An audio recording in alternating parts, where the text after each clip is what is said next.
এই শিক্ষাটা কে দিয়েছে? মুহাম্মদ রাসূল দিয়েছে। তার জন্য কি দিল কাঁদে না? বাবা তুই কাঁদছিস কেন? না আমার মায়ের শরীরটা খারাপ। কেন তুই মায়ের জন্য কাঁদবি? না মায়ের শরীর খারাপ। শরীর খারাপ তো পৃথিবীর অনেকের রয়েছে, তুই কেন মায়ের জন্য কাঁদছিস? না মা আমাকে ভালোবাসে, ছোটবেলায় কত কষ্ট করে হাত ধরে বড় করেছে, বুকের স্তনে দুধ পান করিয়ে বড় করেছে। আমার টাকা লাগলে মাকে যে বলি, মা বাপের কাছে যে বলে, বাপ বকাবকি করে, তবুও মা শুনে না। দাও না গো ছেলেকে দাও। এইভাবে চেয়ে চেয়ে আমার খুশির কথা মা ভেবেছে। এ যুবকেরা, আমার নবী পাকের কাছে প্রতিটা মায়ের ভালোবাসা তার ছেলেদের উপরে সামান্য সামান্য। এই সামান্য ভালোবাসাই যদি আজ মায়ের কিছু হলে আমাদের যদি বুক ফেটে যায়, তাহলে দিন দুনিয়ার বাদশা হাবিবুল্লাহ কিছু হলে আমাদের কেন বুক ফাটবে না? আজকে তোমার মাকে গাল দিলে তুমি যদি আন্দোলন করতে পারো, দিন দুনিয়ার বাদশা হাবিবুল্লাহ চিনি না হলে আল্লাহ চিনতাম না, জান্নাত যাবার দাবি তো করতে পারতাম না। সেই মুহাম্মদ রাসূলুল্লাহ ঋণ কখনো শোধ করতে পারবো না। মা ছোটবেলায় পেটে ধরেছে, হাতে করে ধরে ধরে বড় করেছে, অবশ্যই মায়ের ঋণ শোধ করা যাবে না। কেননা শরীয়তের হুকুম এটা, কোন ছেলে যদি তার নিজের গায়ের চামড়া কেটে দিয়ে তার মায়ের পায়ে জুতো করে দেয়, তথাপি এক ফোঁটা মায়ের স্তনের দুধের ঋণ শোধ হবে না। এটা সত্য কথা ভাই, এটা অস্বীকার করছি না। কিন্তু এত মর্যাদা মা পেল কি করে? এই মাকে তো ছেলেরা খুন করত। এক ব্যক্তি এসে জিজ্ঞাসা করছে, মুহাম্মদ শুনছি নাকি তুমি সবার ইজ্জত দিচ্ছে, সবার অধিকারের কথা বলছো। কাফের গায়ের মুসলমান এসে বলছে, তো বলো তো দেখি আমার উপরে সব থেকে বেশি কার হক? আল্লাহ নবী বললেন তোমার মায়ের। হাই রে মা শোন, তোর পেটের বাচ্চাকে নবীর পাগল করাচ্ছিস না? প্রত্যেকটা মায়ের উচিত তো আমি আমার ছেলেটাকে নবীর পাগল তৈরি করব। কি ভাই, কেন এই মুহাম্মদের ওসিলাই তো আমি ইজ্জত পেয়েছি। তা আমার বাচ্চা মুহাম্মদের জন্য গোলাম হয়। আমার বাচ্চা যদি ছুটতে হয় ইয়া নবী বলে ছুটবে, আমার বাচ্চা যদি ছুটতে হয় নারায়ে রিসালাত বলে ছুটবে, আমার বাচ্চা যদি ছুটতে হয় মুহাম্মদ মুস্তাফা ঝান্ডা নিয়ে ছুটবে। এ তো প্রত্যেকটা মায়ের দায়িত্ব। কেননা যতক্ষণ ধরে আমার বাচ্চার অন্তরে মুহাম্মদ মুস্তাফার প্রেম থাকবে, ততদিন ওই বাচ্চা আমার দিকে চেয়ে মুখ তুলে কথা বলতে পারবে না। জোরে বলুন সুবহানাল্লাহ।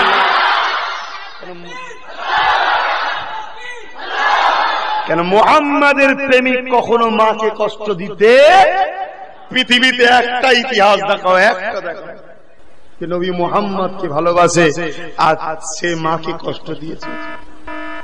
একটা দেখো, আমি বেশি চাইনি, 10-20টা চাইনি, একটা দেখো। কথা বলেন, এক প্রেমিকের কথা আমি বলবো, শুনবেন।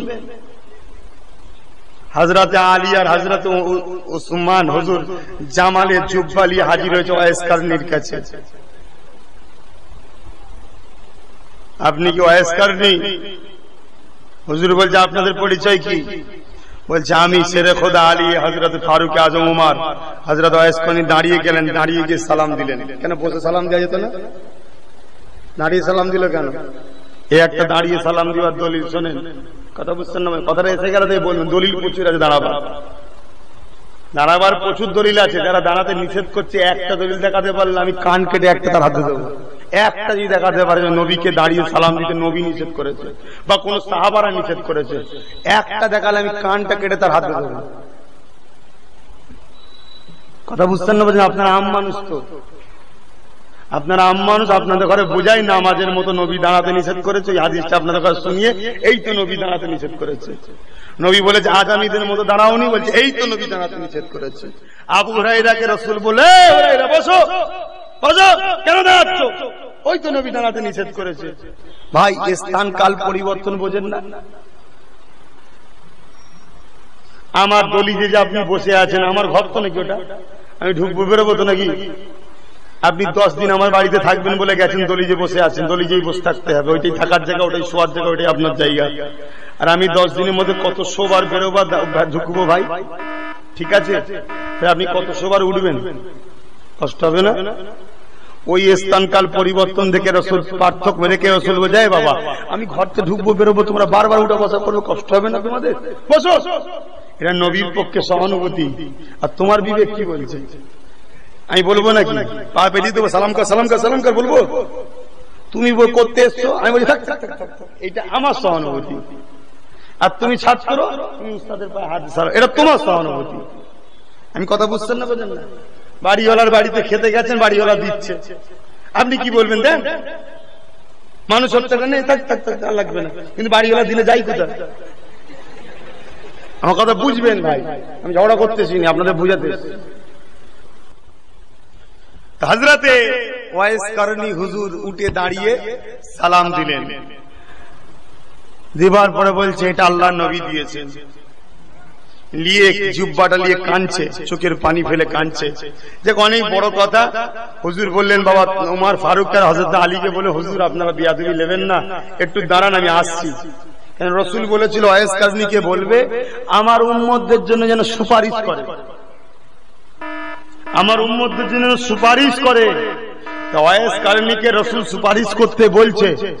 ওয়াইস কারনী হুজরার ভেতরে ঢুকে চোখের পানি ফেলে কাঁদছে, আল্লাহ আমার নবীর উম্মতদের মাফ করো, নবীর উম্মতদের মাফ করো, উম্মতদের মাফ করো। অনেকক্ষণ দেরি হচ্ছে, হযরত ওমর আর হযরত আলী ঘরের মধ্যে ঢুকে পড়েছে। হযরত ওয়াইস কারনী আফসোস করছে, বলছে বহুত উম্মতের সুপারিশ করে দিয়েছি, আপনারা যদি একটু আসতে দেরি করতেন, সারা পৃথিবীর উম্মতদের সুপারিশ করিয়ে আজকে আমি ছাড়তাম। জোরে বলুন সুবহানাল্লাহ। আমি আমার আল্লাহকে এত ধরা ধরেছিলাম, তো সবইটাই আল্লাহর ইচ্ছা। উমর আলী না গেলে তাহলে জাহান্নাম বেকার হয়ে যেত ভাই, কথা বুঝছেন না? সবই আল্লাহর ইচ্ছা, কাউকে দোষ দিলেও হবে না, সব খোদার ইশারাই চলছে ভাই। গাছের পাতা খোদার বিনা হুকুম ছাড়া লড়ে নাকি ভাই? সব খোদার ইশারায়। এই কথাটা শুনে হযরত ওমর আর হযরত আলী বলছে, এত যখন নবীকে ভালোবাসেন তা আপনি নবীর কাছে যান না কেন? হযরত ওয়াইস কারনী বলেছিলেন, আপনারা তো নবীর কাছে থাকেন, বলেন যদি কি আল্লাহ নবীর হুরুটা জোড়া ছিল না আলাদা ছিল? হযরত ওমর আর হযরত আলী চুপ। কথা বুঝছেন না, বুঝেন না? তখন উনি বলতে লাগলেন, শোনেন আল্লাহ রসুলের কাছে আমি যাইনি একটা কারণ, কারণ নবী বলেছে যে মা বাপকে ভালোবাসে না সে আমার উম্মত নয়।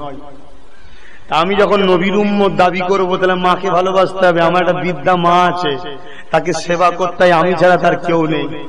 জীবনে একবার মায়ের হুকুমে গিয়েছিলাম, কিন্তু রসুল জিহাদের মাঠে চলে গিয়েছিল, দেখা হয়নি। আমার মায়ের খেদমত আমাকে করতে হয়, এটা আমার রসুল শিখিয়েছে। আমি যাকে ভালোবাসি তার কথাটা মানা আমার কাছে আগে, কিন্তু আমি সর্বসময় আমার মোহাম্মদ রসুলকে দেখতে থাকি। জোরে বলুন সুবহানাল্লাহ, আরো জোরে বলো। নবীর আশিক দেখেন কেমন। ভাইয়েরা, আপনারা, নজওয়ানেরা, কিন্তু এখানে একটা কথা বলবো, মাকে মুহাব্বত অবশ্যই করতে হবে, বাপকে মুহাব্বত অবশ্যই করতে হবে। কেন আল্লাহর কোরআন জানিয়ে দিলে, আনিশকুরুলি ওয়ালি ওয়ালিদাইকা, তোরা আমার শুকরিয়া আদায় কর, তোদের বাপ মা কি বা জ্ঞাপন কর। এ যুবকেরা, আব্বারা, তরুণীরা, মা বাপের ঋণ কখনোই শোধ করা যাবে না, কিন্তু যে মা বাপ তোমাকে আমাকে ভালোবাসে, কাল কিয়ামতের ময়দানে আল্লাহ একটা বান্দা কি উঠাবে, এ বান্দা আমাকে হিসাব নিকাশটা দে।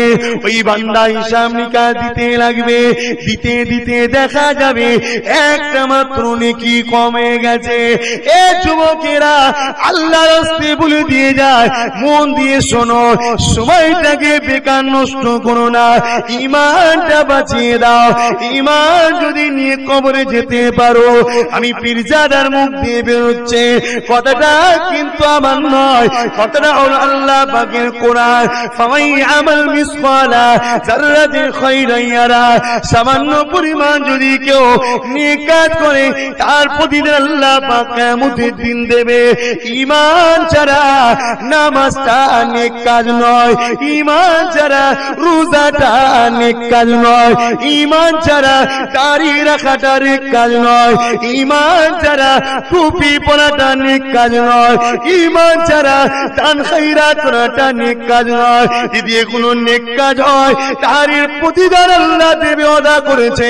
আল্লাহর কথা কখনো মিথ্যা নয়, কুরআন কখনো মিথ্যা নয়। মাদার টেরিজা বহু সমাজ সেবা করেছে, বহু অর্থ ব্যয় করেছে, বহু দান করেছে। রবীন্দ্রনাথ ঠাকুর দাঁড়িয়ে রেখেছে, রামকৃষ্ণ পরমহংসদেব কোরআন পড়েছে, গিরিশচন্দ্র বাবু কোরআনকে বাংলাতে ব্যাখ্যা করেছে, রবীন্দ্র ঠাকুর নামাজ পড়েছে। এই যুবকেরা আব্বারা, তাহলে এরা কি প্রতিদান কিয়ামত দিন পাবে? কিয়ামতের দিন দিবার জায়গা দুটো, একটা জান্নাত আর একটা জাহান্নাম। নেক কাজের প্রতিদান তো জান্নাত দেবে, তাহলে এদের কি জান্নাত দেওয়া হবে? তাহলে তো করেছো তো। তাহলে ঈমান ছাড়া এগুলোর কোনো দাম নেই, এটা প্রথম বোঝো আমার ভাইরা। কেন সমাজের বুকে দাড়িওয়ালার অভাব নেই, টুপিওয়ালার অভাব নেই, নামাজির অভাব নেই ভাই,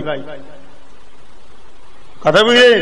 আর দাড়িওয়ালা টুপিওয়ালা নামাজিরাই যেভাবে ইসলামকে জবাই করছে, গায়ের মুসলমান করার ক্ষমতা নেই ভাই।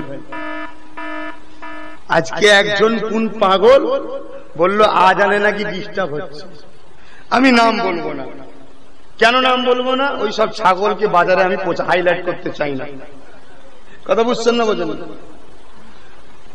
কেউ এসে বলল মোদি তুমি নেবে যাও, বললি হয়ে গেল নাকি? আরে না বিয়ে দেখা। কেউ এসে বললো আজান বন্ধ করে দাও, বললি হয়ে গেল? আগে বন্ধ করে দেখা, তারপর তো বুঝবো তুই মার্দের বাচ্চা। তখন আমরাও মার্দ আছি না নেই, তখন দেখাবো, ঠিক না বেটি? কেউ বললো অসুবিধা হচ্ছে, অসুবিধা হচ্ছে, তুই কান কেটে বাদ দে, তুলে দিয়ে শুয়ে থাক, আমি কি করবো? ওসব নিয়ে কথা নয়, কিন্তু আমি এখানে একটা কথা শিখাচ্ছি, বুঝার জন্য বলছি ভাই। এর বিরুদ্ধে আন্দোলন হয়েছে না হয়নি? কত আন্দোলন হয়ে গেল, কমেন্ট, হোয়াটসঅ্যাপ, ফেসবুকে কি নোংরা নোংরা সব কথা ভাই। এগুলো ইসলাম শিখিয়েছে না নোংরা গালিগালাজ করা? এটা তুমি তোমার ইসলামকে অপমান করছো। ওরা তো এইগুলো থ্রো করে কেন? এইগুলো থ্রো করে দিয়ে যা কমেন্ট করো, ওই কমেন্ট গুলোকে তাদের ঘরে দেখায় যারা গায়ের মুসলমানদের মধ্যে ইসলামকে নাম করে। গায়ের মুসলমানদের মধ্যে কিছু কিছু লোক আছে মুসলমানদের ভালো বলে, নাম করে, তাদের ঘরে গিয়ে দেখায়, দেখছো তোমরা মুসলমানদের খারাপ হয়েছে, ভাষা দেখছো, ওইগুলো দেখায়, ওই জন্য থ্রো গুলো করে। এ কথা বুঝলেন না? বুঝলেন? আপনারা হাজারো কিছু বলে ফেললেন, যাক অন্তরে রাগ হয়েছে, ঈমান আছে, ইসলামের বিরুদ্ধে বলেছে, আপনারা বলে ফেলেছেন। কিন্তু ভাই ও কি বলেছে? ভাই মসজিদের আজান বন্ধ করে দাও, কেন আমার ঘুম ভেঙে যাচ্ছে। তো যদি ঘুম ভাঙে, ও বলেছে, ওটার ব্যক্তি স্বাধীনতা নেই ভাই। কিন্তু ওর পিছনে সবাই হাত দিয়ে পড়ে গেলে কেন? ও একজন গায়ের মুসলমান, আর মুসলমান সেজে মুখে দাঁড়িয়ে রেখে মাথায় টুপি দিয়ে আজকে সমাজের বুকে বলছে এইসব মাহফিল করা কি দরকার, বেকার, বন্ধ করে দাও। এর বিরুদ্ধে কই তো কিছু বলেন না কেন? কেন বলেন না? ও এই তো মুসলমান, এ যখন বলছে তাহলে আমার জাত ভাই ঠিকই বলছে নাকি? এই জন্যই তো আমরা মরিছি। আমার আপন পৃথিবীতে কেউ নেই, আমার মা আপন নয়, আমার বাপ আপন নয়, আমার কেউ আপন নয়। আমার আপন হলো দুজন, আল্লাহ আর আল্লাহর রসুল। এছাড়া পৃথিবীতে আপন বলে কেউ নেই। কিন্তু মায়ের জন্য জান আমি দিই, কেন? আমার আপনজন বলেছে মাকে ভালোবাস, তাই তাকে খুশি করার জন্য একে ভালোবাসছি। সিস্টেমটা এরকম করতে হবে, তবে ইমানদার, তবে ইমানদার তুমি। একে ভালোবাসছো কেন? আমার আপনজন বলেছে বাপ হলো জান্নাতের দরজা, ভালোবাস, তাই ভালোবাসছি। নাই বাপ আমার আপন নয়, কেন? বাপ আমাকে সৃষ্টি করেছে না, কিনা খাওয়াই আমায়, কেউ আমার আপন নয়। কত ছেলে দুনিয়ার বুকে বাপ মানে সেও বড় হয়ে যাচ্ছে, ঠিক না বেটি? কে পালন করছে তাকে? আল্লাহ পালন কর্তা তো আল্লাহ। তারপরও বাপ মার পা ধরে পড়ে আছি, কদম মুসি করছে, আম্মা যাচ্ছি দোয়া করবেন, শরীর খারাপ হয়েছে, খোঁজ খবর নিচ্ছি, ডাক্তার নিয়ে চাল, সব করছি কেন? আমার আপন জনেরা বলেছে এদেরকে ভালোবাস। আমার আপন জন হলো আল্লাহ, আল্লাহ রসুল। কথা বুঝে এসছে? তাহলে কে কোন ধর্মের দেখুনি, ইসলামের উপরে আঘাত যদি নিজের মায়ের পেটের ভাই দেয়, তাও তার বিরুদ্ধে কথা বলতে হবে, কেন? আমার আপনজনদের বিরুদ্ধে কথা বলেছে। এটা হলো ইমানদারের খাসলত। আমি কি বুঝালাম বুঝতে পেরেছেন তো ভাই? যদি এই ঈমান থাকতো তাহলে আর ফাঁসতে হতো আমাদের ঘরে। এই ঈমান নেই বলে তো আজকে আমরা মরছি। যা মুসলমান ঘরের ছেলে মেয়েরা, আব্বারা, ও নবী পাকের প্রেমিকেরা, বুঝার চেষ্টা করে নেন। আল্লাহ নবী দিন দুনিয়া বাদশা হাবিবুল্লাহকে মেনে নেন, বুঝার চেষ্টা করে নেন। এ নওজওয়ানেরা, পৃথিবীর জমিনেতে আল্লাহ বাবা নবী পাককে পাঠিয়ে দিলে, আল্লাহ নবী দাওয়াত দিতে লাগলে। পৃথিবীর জমিনে মানুষ ছিল না গো, দুপায়ে সব মানুষ শোনাতো, মানুষ হয়ে গেছিল। নিজের মা বেটা বেটি বলে কিছু ছিল না, অশান্তি রাজনী খুনোখুনি ফিতনা ফাসাদ বলে গিয়েছিল। আল্লাহ পাক আমার নবী পাককে পাঠিয়ে দিলেন। আল্লাহ নবী এসে বুঝাতে লাগলে, এ দুনিয়া মানুষেরা, আবার তোরা এক আল্লাহকে মেনে নে। কেউ মানতে চাইছে না। আল্লাহ নবীকে আঘাত দিতে লাগলো। আল্লাহ নবী পরের দিন আবার যেতে লাগলে, আবার নবী পাকে সে খারাপ ব্যবহার করলো। আল্লাহ নবী পরের দিন আবার যেতে লাগলে, আল্লাহ নবী সে খারাপ ব্যবহার করলো। এ যুবকেরা, আব্বারা, তরুণেরা, এ নবী পাকের প্রেমিকেরা, আমার আল্লাহ জিজ্ঞাসা করছে, এ আমার হাবিব রে, আমি আপনাকে সত্য সুসংবাদ দাতা করে পাঠিয়েছি, আপনি সত্য কথাটা বলে দেন, কে মানবে না মানবে আমি আল্লাহ বুঝে নেব, তার সঙ্গে আপনি চিন্তা করবেন না, আমি আপনাকে ধরবো না। কতটা আল্লাহ নবীকে ভালোবাসে দেখো। এ যুবকেরা, আব্বারা, তরুণেরা, আমার নবী পাক এইভাবে পরের দিন আবার বেরোলে। কি দরকার ছিল বেরোবার? ওদেরকে তো 3 বার বলেছে, আবার কি দরকার ছিল বলা? কিন্তু না রে, যদি ওরা ফিরে আসে তাহলে নাজাতটা পেয়ে যাবে। আরে আমার উম্মাত উম্মতি, নবী আমার ভাবছে, আর তোরা নবীকে দুশ্মন ভাবছে। আল্লাহ নবী দিন দুনিয়ার বাদশা হাবিবুল্লাহ এমন করে পরের দিন আবার যে বেরোলে, আবার বিয়াদবি করলে। আল্লাহ নবী ঘরে ফিরে আসছে কাঁদতে কাঁদতে। হযরত আবু বকরের সঙ্গে আল্লাহ নবী দেখা হয়ে যায়। এ আবু বকর, তুমি কি আমার কথা মেনে নেবে? এ আব্দুল্লাহ বিন মুহাম্মদ, কি কথা তুমি বলতেছো? আল্লাহ নবী বলতে লাগলে, লা ইলাহা ইল্লাল্লাহু মুহাম্মাদুর রাসূলুল্লাহ, এই কথাটা কি মেনে নেবে? আমার আবু বকর কোনো প্রশ্ন পরীক্ষা করলো না, নবী পাকের দিকে হাতটা বাড়িয়ে আল্লাহ নবীকে নবী বলে, নবী পাকের জবানের কথা বিশ্বাস করে নিয়ে আল্লাহকে আল্লাহ বলে, ইমানের নূরে কালেমা পড়ে মুমিন মুসলমান হয়ে যায়। মানুষের মধ্যে 3টে পার্ট ভাই, খুব ভালো করে মনে রাখবেন। একটা হলো মোমেন মুসলমান, একটা হলো গায়ের মুসলমান, আর একটা হলো মুনাফিক মুসলমান। মনে থাকবে তো ভাই? এ অসুবিধা হচ্ছে, শুনবেন না? মাঝ কিছু খারাপ লাগছে? কারণ আল্লাহ আপনাদের পাওয়ার দিয়েছে, জলসা বন্ধ করে দিতে পারেন। একবার তো বন্ধ করে দিয়েছিলেন। কি আল্লাহ পাওয়ার দিয়েছে, করছেন, করেন।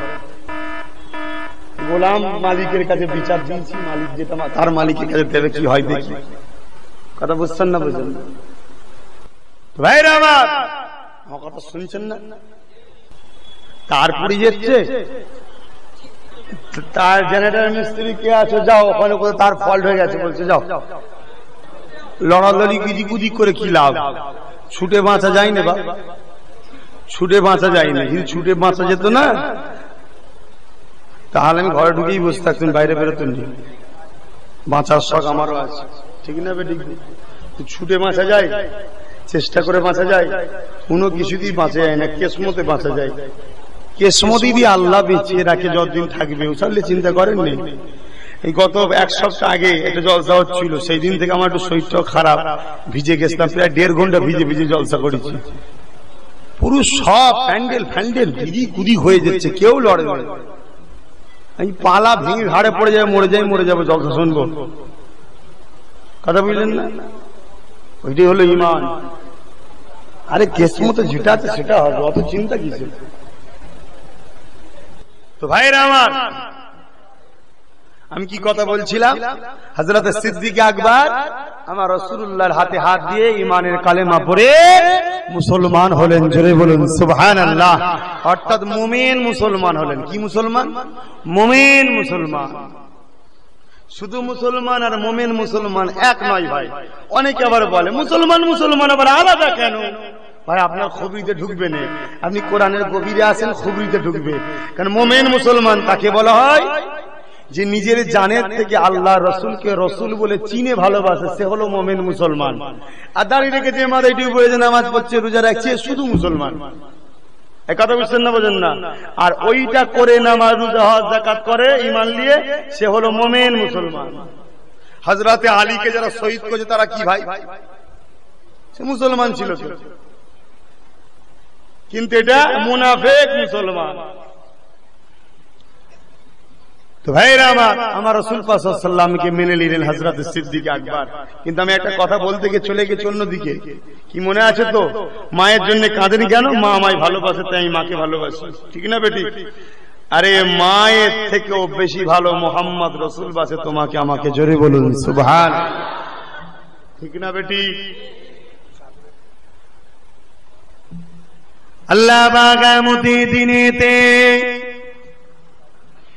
এ যুবকেরা বারা দুনিরা এক বান্দাকে ডাক দেবে, এমা বান্দার হিসাব দিতে দিতে দেখা যাবে ওই বান্দাটা একটা মাত্র নেকি কম হয়ে গেছে, আর একটা যদি নেকি থাকতো ওই বান্দাটা নাজাত পেয়ে যেত।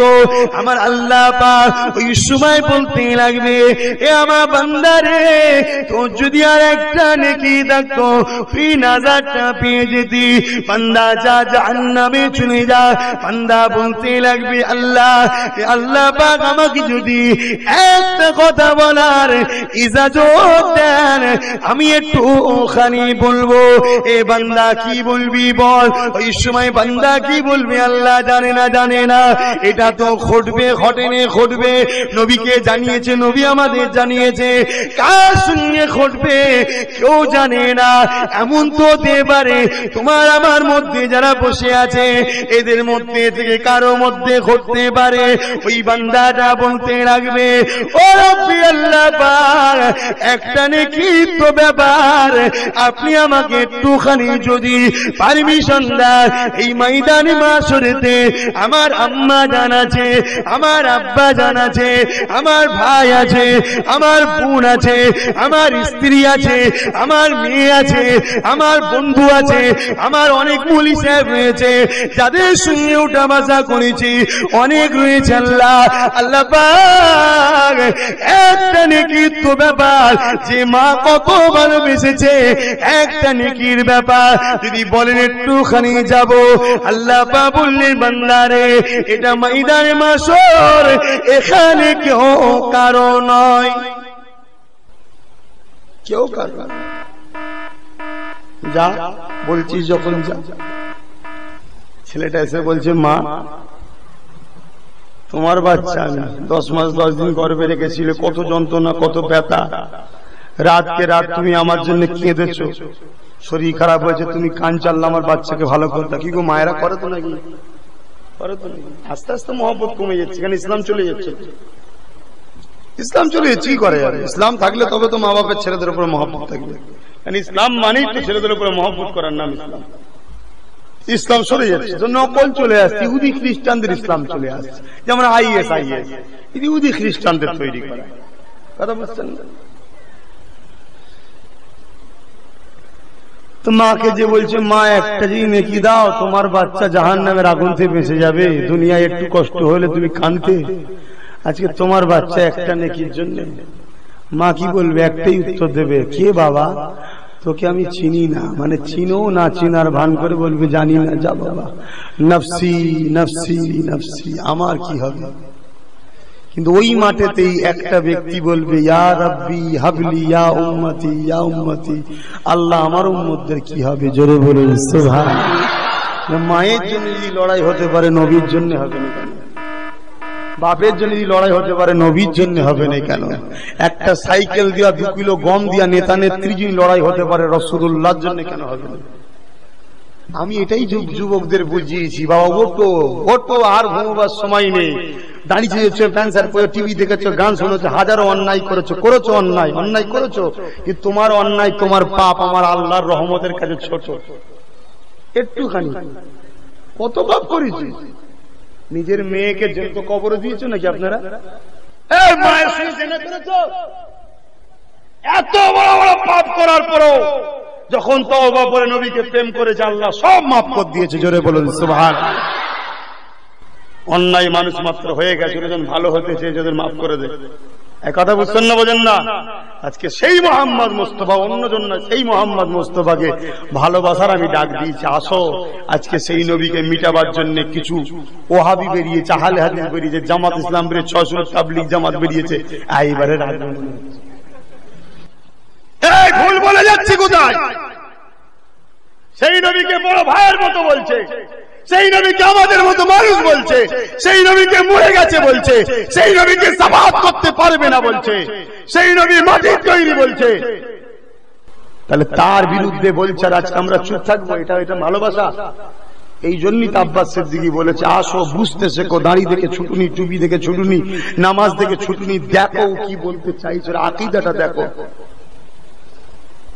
সাথে করে নিয়েছে 60 দিন 70 দিন 80 দিন এদিক ওদিক ঘুরিয়েছে, খাইয়েছে খানা, কানের কাছে মন্ত্র দিচ্ছে, লাস্টে সবাই মানুষ মাটির তৈরি, আর নবীটাই কেন নূরের হাবিরা যারা বলছে সব ভুল, আল্লাহর নবী মাটির তৈরি। কেন কোরআন বলছে, কুল ইন্নামা আনা বাসারুম মিসলুকুম ইউহা ইলাই। হে নবী তুমি বলে দাও, আমি একজন মিসাল স্বরূপ মানুষ, আমার উপর ওহী আছে, তোমাদের উপর ওহী আছে। নাই দেখ, নবী বলছে মানুষ তো মাটির তৈরি, অতএব নবীও মাটির। ভাই সারা জীবন নামাজ পড়ে নবীকে মাটি জানলে ঈমান থাকবে? কোথা কি ঝগড়াটা আব্বাস সিদ্দিকী বুঝতে পারছেন তো ভাই? এগুলো বলেছি বলে লাস্টে কোন দিক দিয়ে পারেনি, আমার ওয়াজকে কেটে বলছে আব্বাস সিদ্দিকী নিজেকে নবী দাবি করেছে। নাউযুবিল্লাহ মিন জালিক। আমি নবীর জুতোরও গোলাম হতে পেরেছি কি জানি না, তবে নবীর গোলাম মনে করি। নবীর জুতোর ধুলোর ইজ্জত আমার কপালের থেকে ভালো। কেন? আল্লাহ নবীর জুতোর ধুলো আল্লাহর আরশে উঠেছে। জোরে বলুন সুবহানাল্লাহ। কথা বুঝছেন না, বোঝেন না? আমি সেই নবীর বংশের আওলাদ, কিন্তু নিজেকে নবীর গোলাম মনে করি। বাবেরা আব্বারা নওজোয়ান তরুণেরা আলোচনা বুঝার চেষ্টা করি না। আল্লাহ বা নবী মুহাম্মদকে দুনিয়া জমিনে পাঠিয়েছে পৃথিবীর মানুষগুলোকে আল্লাহ রাস্তা দেখাবে বলে। এ যুবকেরা আব্বারা তরুণেরা, সেই আল্লাহ পাক কোরআনে বলে দিলে, এ দুনিয়া মানুষেরা আমার নবী পাককে তোরা তোদের জানের থেকে বেশি মহব্বত কর। আমার নবী পাককে তোরা নিজেদের সবকিছুতে ভালো, তবে তোরা নাজাতটা পেয়ে যাবি। আর সাথে সাথে আল্লাহ পাক আরেকটা কথা জানিয়েছে, ওয়ারাফানা লাকা যিকরা। এ দুনিয়া মানুষেরা, আমি আল্লাহ কোরআনে জানিয়ে দিচ্ছি আমার বন্ধুর ইজ্জতকে, আমার বন্ধুর বয়ানকে, আমার বন্ধুর আলোচনাকে, আমার বন্ধুর জিকিরকে আমি এত সম্মান দিয়েছি, আমি সম্মানিত করেছি। সাহাবারা জিজ্ঞাসা করলে, ইয়া রাসূলুল্লাহ হাবিবাল্লাহ, আল্লাহ আপনার ইজ্জতকে, আপনার বয়ানকে, আপনার আলোচনাকে কতটা সম্মান দিয়েছে?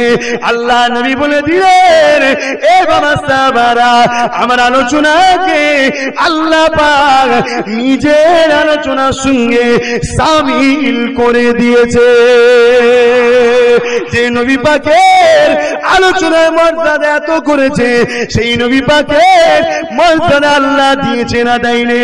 এই যুবকেরা আব্বারা তরুণেরা, অবশ্যই আল্লাহ নবী মানো, আমিও তুমিও মানো, কিন্তু এই দুই মানুষ এক নয় পৃথিবীর বুকেতে।